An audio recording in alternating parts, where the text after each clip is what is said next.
Një tjetër valë dezinformimi me fllad nga Kremlini ka përshkruar ditët e fundit hapësirën e mediave sociale të Ballkanit.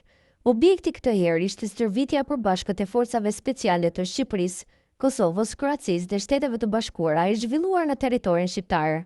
Më 16 tetor, në të njëjtën ditë kur shefi i shtabit të përgjithshëm të forcave të armatosura, General Arben Kingji, informoi publikun mbi stërvitjen, kanali pro-Kremlinit Ribar publikoi në Telegram një analizë për këtë aktivitet. Në të, stërvitja përshkruhej si një pjesë e një boshti antiserb në Ballkan dhe si dëshmi e një militarizimi të rajonit në drejtimin e NATO-s. Postimi që u shpërnda më pas në kanalet e tjera pro-Kremlinit dhe portale serbe të afërta me pushtetin e Aleksandar Vučić u paraqiste bashkëpunimin ushtarak brenda NATO-s si projekt armiqësor ndaj Serbisë. Në realitet, asnjë prej informacioneve të publikuara nuk ishte bazë zyrtare, ishte një përzierje e fragmenteve të deklaratave publike, imazheve nga rrjetet sociale dhe interpretime konspirative. Burime jo zyrtare të Albanian Post pranë Ministrisë së Mbrojtjes në Tiranë sqarojnë se stërvitja synonte forcimin e aftësive të përbashkëta dhe shkëmbimin e përvojës mes forcave speciale. Duke qenë se bëj fjalë për forca speciale, informacioni publik mbi përmbajtjen e stërvitjes është i kufizuar për arsye sigurie, shpjegon burimi. Në fakt, stërvitja u zhvillua disa muaj pas marrëveshjes së 18 marsit të nënshkruar në Tiranë nga Shqipëria, Kosova dhe Kroacia, që parashikon forcimin e bashkëpunimit në fushën e mbrojtjes, përfshirë trajnimet e përbashkëta, edukim ushtarak dhe koordinim ndaj kërcënimeve hibride. Por, për Kremlinin, kjo u paraqit ndryshe si aleancë antiserbe, një narrativ që u përhap me shpejtësi në rrjetet sociale serbe dhe portalet e njohura për amplifikimin e përmbajtjeve ruse. Nga Moska te Beogradi, zinxhiri i dezinformimit, kanali Ribar është një nga platformat më të mëdha të propagandës ushtarake ruse në Telegram me mbi 1.3 milion ndjekës. Sipas një investigimi të The Washington Post, Ribar është pjesë e një rrjeti më të gjerë propagandistik që përfshin edhe kanale War Gonzo dhe Starshi Edi, të cilat operohen nga individ të lidhur me Ministrinë e Mbrojtjes së Rusisë dhe strukturat e Wagnerit. Në studimin e heroin të frontit të informacionit, studiuesja britanike Natasha Groom e përshkruan Ribar si një instrument të sofistikuar të luftës së informacionit që kombinon përmbajtje analitike reale me narrativa ideologjike për të fituar besueshmëri. Drejtuesi i kanalit Mikhail Zvinchuk, ish oficer i ushtrisë ruse, përdor teknologjinë ushtarake dhe gjuhën e analizave për të ndërtuar perceptimin e një vëzhguesi neutral, ndërsa në fakt përçon sinjale strategjike të Kremlinit. Sipas Groom, Ribar është ndërruar në një nga bloget amatore në aktor strategjik të ndikimit të jashtëm rus. Eksperti amerikan i marrëdhënieve ndërkombëtare, profesor Michael Shobshikov, shpjegon për Albanian Post se kanale si Ribar përbëjnë një armë të sofistikuar të luftës hibride. Këto narrativa janë tipike për fushatat dezinformues të Rusisë. Qëllimi nuk është të bindë, por të krijojë dyshime, mjaftueshëm për ta bërë versionin alternativ të duket i besueshëm. Kjo është një pjesë e asaj që quhet lufta e zonës gri, instrument për të minuar kohezionin e perëndimit, theksoi eksperti. Objektivat e Moskës për çarje dhe perceptim. Në rastin e Ballkanit, Sloboshikov thekson se Rusia e përdor Serbinë si një nyje strategjike për të gjeneruar tensione rajonale. Objektivat janë të qarta, të krijojë ndarje midis Serbisë dhe NATO-s, midis serbëve dhe popujve të tjerë të rajonit dhe të ringjallë mentalitetin ne kundër tyre.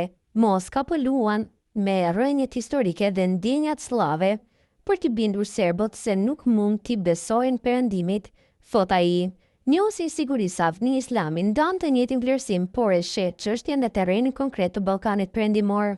Agjenda ruse është plotësisht në përputhje me politikat e Serbisë si në aspektin informativ, ashtu edhe në atë të luftës hibride ndaj vendet të Ballkanit perëndimor, veçanërisht Kosova, thot Islami për Albanian Post.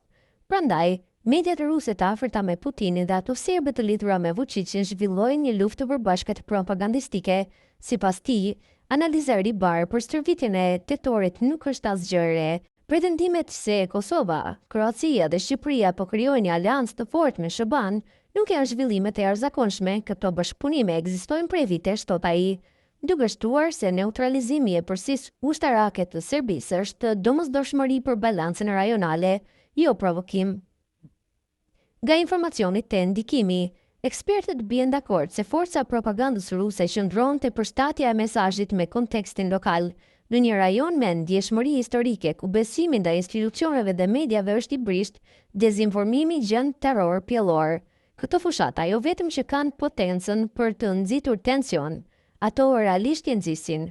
Në një midis ku njerëzit informohen kryesisht përmes rrjeteve sociale dhe rrethohen nga burimet e njëanshme, efektiviteti i tyre shumë fishohet, shpjegon Sloboshikov. Në vëzhgimin e Albanian Post në Telegram dhe platformat e tjera, serbe tregon se postimi i ribar është shpërndarë në 10 kanale brenda ditës, shpesh i shoqëruar me imazhe të marra nga faqet zyrtare të ushtrisë shqiptare, por me komente nxitse si shqiptarët po armatosen për luftë kundër Serbisë. Në raportet e EU vs Disinfo Mars 2024 dhe të DFR Lab 2023 është vënë re gjithashtu një rritje ndjeshme e përmbajtjes dezinformuese ruse që synojnë Ballkanin, veçanërisht në gjuhën lokale. Nga shënjestrimi i Kosovës pas tensioneve në veri, te narrativa për militarizimin shqiptar, boshti antiserb është vetëm një ndër rrëfimet e ndërtuara për të krijuar iluzionin e kërcënimit ndaj Serbisë dhe përmes saj për të dobësuar ndikimin e NATO-s, një betejë për narrativën. Në fund, betejë nuk është për territor, por për perceptim. Në një rajon ku kujtesa historike është ende plagë e hapur, fjalët mund të jenë faqe të rrezikshme sa armat. Lufta e informacionit është tashmë pjesë thelbësore e konfliktit modern, ajo që ndodh në platforma si Telegram ndikon drejt për drejt në mënyrën se si formohen perceptimet publike.